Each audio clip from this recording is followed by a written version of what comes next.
Então, assim, só uma observação em relação ao Apocalipse, de maneira geral, né? Então, assim, muitas pessoas olham para o Apocalipse com um certo temor, né? Com certo medo.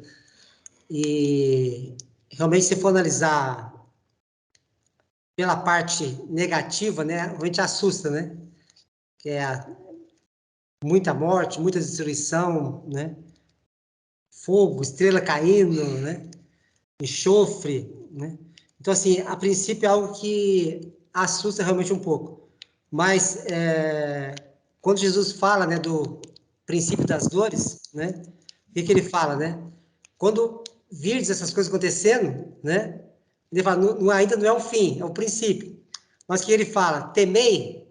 Não, ele fala, alegrai-vos, porque a colheita está próxima, né? Então, quando a gente vê esses sinais, não é motivo para tristeza, pelo contrário, é motivo de alegria. Embora tenha todas essas catástrofes acontecendo, mas são coisas que são consequências das atitudes humanas.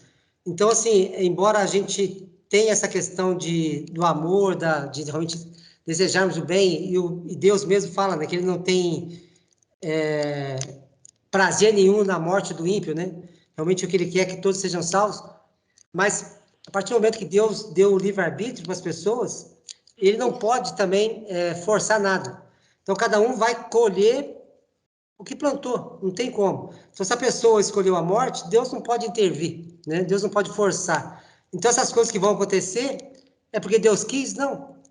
Deus não é um Deus de castigo, né? Deus não castiga. Cada um vai colher realmente seus frutos, não tem como ser diferente disso. Agora, o que a gente pode fazer? Na verdade, a nossa parte nisso aqui é como conduzir aqueles que creem, né? Reinarão o rei e com ele reinarão príncipes, né?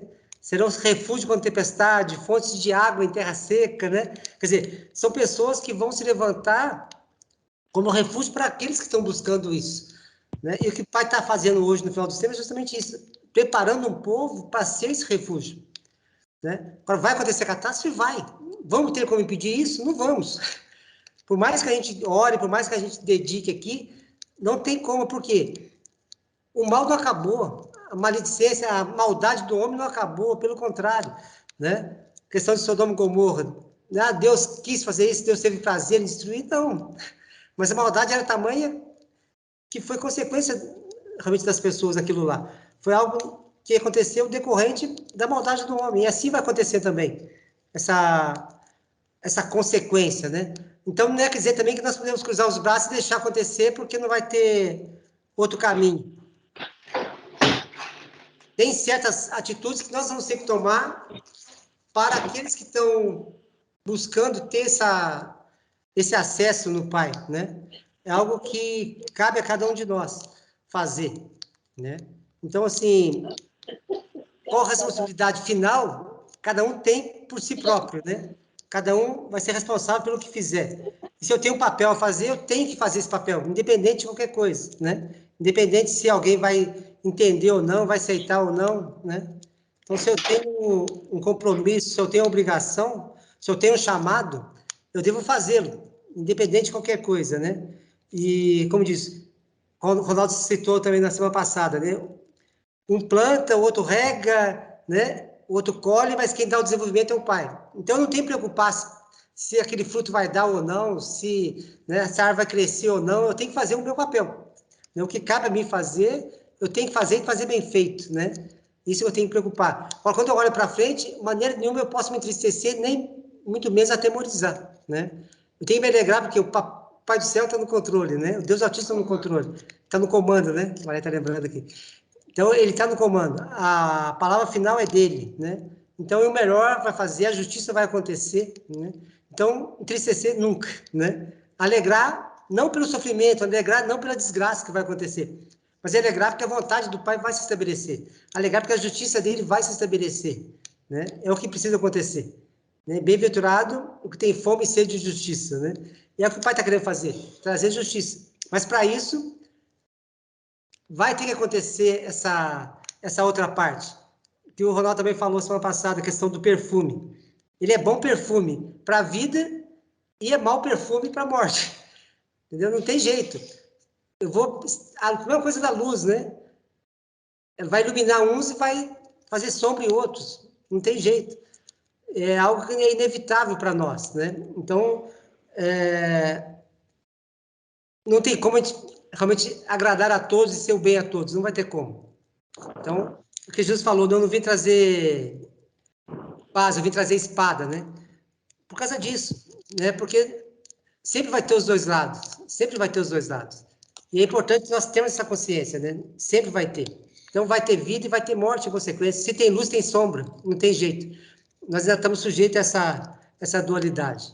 Então, é maturidade, né? Para entender isso e principalmente determinação, né? Para fazermos a vontade do Pai, independente das consequências que vão acontecer, né? Então, que Deus tenha misericórdia, quem tiver que ter, que nos capacite, né? E principalmente nos habilite, né? Para essa missão que tem preparado.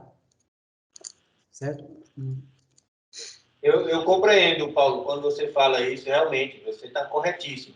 Eu só vejo que nosso entendimento possa se elevar cada dia mais, ele nos leve a ter uma percepção, porque hoje eu consigo enxergar, mas eu já consigo, assim, entender claramente sobre essa questão. Não, mas eu enxergo, porque quando o texto está em Coríntios assim, onde está o morto e o teu aguilhão? Quer dizer, quando o apóstolo Paulo traz aquele texto para nós, mostrando-nos a ressurreição, mostrando-nos que realmente ali a morte não tem força nem poder, ela está por conta do pecado, que o aguilhão do pecado é a morte. Mas quando o pecado for extinto, for exterminado, for aniquilado, que é o texto diz, então a morte automaticamente ela desaparece, ela não subsiste por si só. E aí a minha visão hoje é que essas questões que você se refere aí, é notório, isso é verdade, não tem como fugir dela, isso acontece.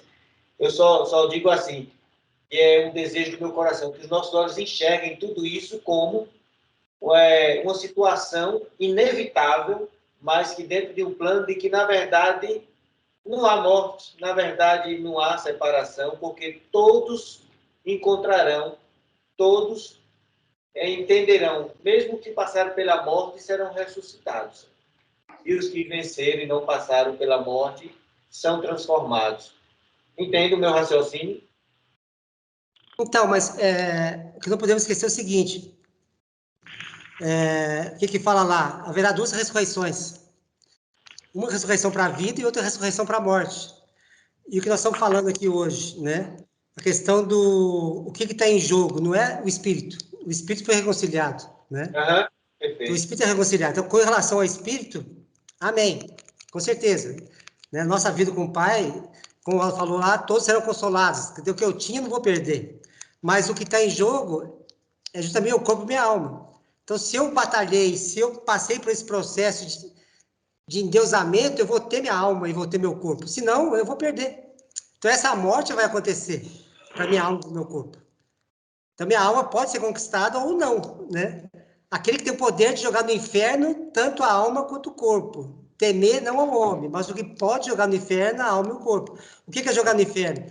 É aniquilar, né? Então, eu tenho que temer a Deus, que ele sim pode lançar a minha alma e o meu corpo na morte. Então, a morte, ela vai acabar, sim. Mas não quer dizer que todos serão ressuscitados em corpo e alma, né? Podemos ter níveis aí, né, de galardão, alguma coisa. Mas essa alma e o meu corpo eu posso perder. Então, né? Então, isso aqui é algo que está realmente, é a nossa meta hoje. O fim da nossa fé, salvação da nossa alma. Se o fim é a salvação dela, ela pode ser conquistada ou não. Eu posso conquistar minha salvação ou não. Certo? Então, se eu conquistei, mesmo que eu morra, eu vou receber ela de volta. Mas se eu não conquistei, eu vou recitar e vou perder de novo. É ressurreição para a morte, ressurreição para a vida. Está bem claro no Apocalipse, né? 2 pontos, né? Então, espiritualmente, todos sim serão salvos, com certeza. Ora, em corpo e alma, aqueles que conquistarem, né? Cada um receberá o galardão conforme lá em Coríntios, né? Acho que é 3 que fala, né? Cada um será julgado para galardão, de acordo com o que tiver feito por meio do corpo. Então, o que eu fizer a nível de corpo é que vai gerar o meu galardão, né? Ou é madeira, é pedra, é ouro, o que é? O fogo vai provar. Se for queimar tudo, eu não vou receber nada. Mas, contudo, será salvo. É espírito. Mas se a minha obra foi papel, só vai ficar cinza, né? Só vai ficar pó. Então, o que vai ficar depende do que eu fizer aqui na Terra. É isso que está em jogo. É assim que eu vejo.